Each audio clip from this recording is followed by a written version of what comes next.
Assalamualaikum warahmatullahi wabarakatuh. Kembali lagi bersama saya Injelia Suhardini dalam mata pelajaran Sejarah Indonesia. Kali ini saya akan menjelaskan materi tentang manusia purba di Indonesia. Yuk kita lihat yuk materinya. Jenis-jenis manusia purba yang ada di Indonesia yaitu Meganthropus erectus, terus Pithecanthropus, dan yang terakhir Homo. Yang pertama adalah Meganthropus. Meganthropus paleojapainicus adalah fosil manusia paling primitif atau paling tua. Sering disebut manusia raksasa dari Jawa karena memiliki tubuh yang besar dan badan yang tegap. Diyakini sebagai jenis Australopithecus. Fragmen-fragmen rahang di atas serta gigi-gigi lepas ditemukan oleh G.H.R. von Koenigswerd antara tahun 1936 sampai 1941 di Sangiran, Jawa Tengah. Fragmen rahang di bawah lain ditemukan oleh Marsh pada tahun 1952 di tempat yang sama. Selain gigi geraham yang tersisa menunjukkan ia pemakan tumbuh-tumbuhan. Dilihat dari ukuran kepalanya, volume otaknya lebih kecil, sehingga kemampuannya membuat alat sangat terbatas. Ukuran gerahamnya lebih besar dari manusia purba lainnya. Menurut para ahli, manusia dengan jenis yang sama juga ditemukan di jurang Alduvai, Afrika Timur, yang mereka sebut Homo habilis karena diidentifikasi mampu membuat alat. Fosil manusia Meganthropus paleojapainicus ini diperkirakan hidup pada 1,9 juta tahun yang lalu.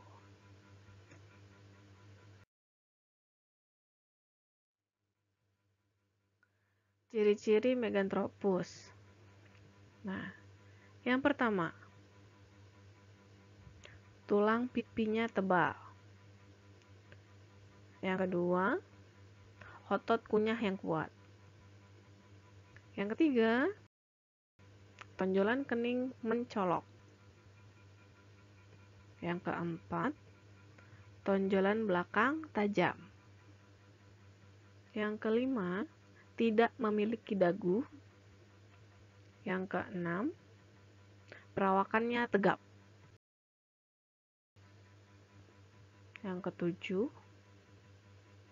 memakan jenis tumbuhan. Yang kedua, Pithecanthropus. Manusia purba ini merupakan fosil manusia yang paling banyak ditemukan di Indonesia. Ditemukan oleh Eugen Dubois di desa Trinil, Kabupaten Ngawi, Jawa Timur pada tahun 1891. Nama Pithecanthropus erectus menjelaskan karakteristik utama manusia purba ini dengan kata pichikos yang berarti kera, anthropus yang berarti manusia, dan erectus yang berarti berjalan tegak. Secara harfiah berarti manusia kera yang berjalan tegak. Sisa-sisa tulang ditemukan di Perning, Kedung Brubus, Trinil, Sangiran, Sumbung Macan, dan Ngandong. Hidupnya di lembah atau kaki pegunungan dekat perairan darat di Jawa Tengah dan Jawa Timur, yang mungkin merupakan padang rumput dengan pepohonan yang jarang. Fosil jenis ini juga ditemukan di daerah Perning, Mojokerto, Jawa Timur oleh G.H.R. von Koenigswerd pada tahun 1936 yang diberi nama Pithecanthropus mojokertensis. Ini merupakan Pithecanthropus tertua, digolongkan sebagai Homo erectus. Di Cina juga ditemukan namanya Pithecanthropus pekinensis atau manusia Peking. Sementara di Eropa dinamakan manusia Peldon dan manusia heidelbergensis. Nah, ini gambarnya seperti ini.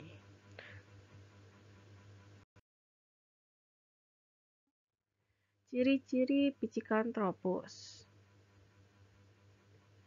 Yang pertama, alat-alat mengunyah dan otot-otot tengkuk juga tidak sekuat Meganthropus. Yang kedua, geraham besar rahang yang kuat. Yang ketiga, tonjolan kening tebal serta melintang pada dahi dari pelipis ke pelipis. Yang keempat, tonjolan belakang kepalanya nyata. Yang kelima, dagunya belum ada. Yang keenam, hidung yang besar. Yang ketujuh, perkembangan otak belum menyamai Homo. Yang kedelapan, tinggi badan sekitar 165 sampai 180 cm dengan tubuh tegap tapi tidak setegap Meganthropus.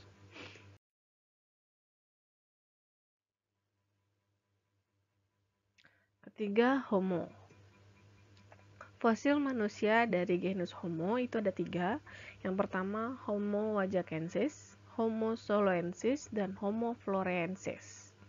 Homo floresiensis menjadi paling kontroversi sampai sekarang. Genus ini diyakini sebagai hasil evolusi Pithecanthropus. Temuan genus Homo di Nusantara mengisyaratkan bahwa sekitar 40.000 tahun yang lalu, Nusantara sudah dihuni Homo sapiens. Homo memiliki ciri-ciri yang lebih progresif daripada Pithecanthropus. Nah, yang pertama itu ciri-cirinya isi tengkoraknya antara 1000 sampai 2000 cc dengan nilai rata-rata 1350 sampai 1450 cc. Badan lebih tinggi yaitu sekitar 130 sampai 210 cm dengan berat badannya 30 sampai 150 km. Otaknya lebih berkembang, terutama kulit otaknya. Dahinya membulat sehingga lebih tinggi. Bagian belakang tengkorak pun membulat dan tinggi. Letak tengkorak di atas tulang belakang sudah seimbang. Berjalan dan berdiri tegak, satu bagian lebih sempurna. Koordinasi otot juga lebih cermat.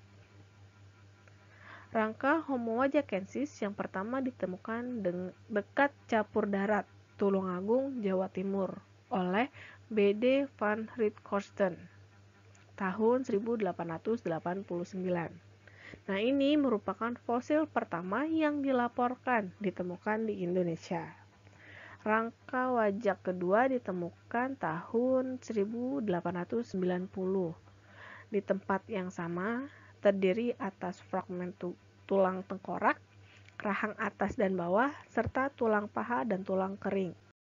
Digolongkan sebagai Homo sapiens. Nah, ini gambarnya.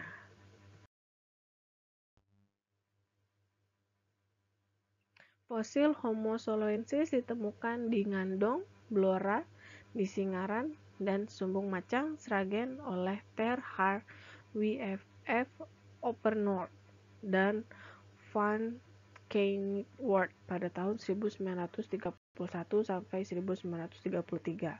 Hasil temuannya berupa 11 fosil tengkorak, tulang rahang, dan tulang gigi. Diperkirakan hidup sekitar 900.000 sampai 300.000 tahun yang lalu. Ciri-ciri Homo soloensis itu yang pertama, volume otak antara 1000 sampai 1200 cc. Kedua, tinggi badan antara 130 sampai 210 cm. Ketiga, otak tengkuk mengalami penyusutan. Keempat, muka tidak menonjol ke depan. Kelima, berdiri tegak dan berjalan lebih sempurna.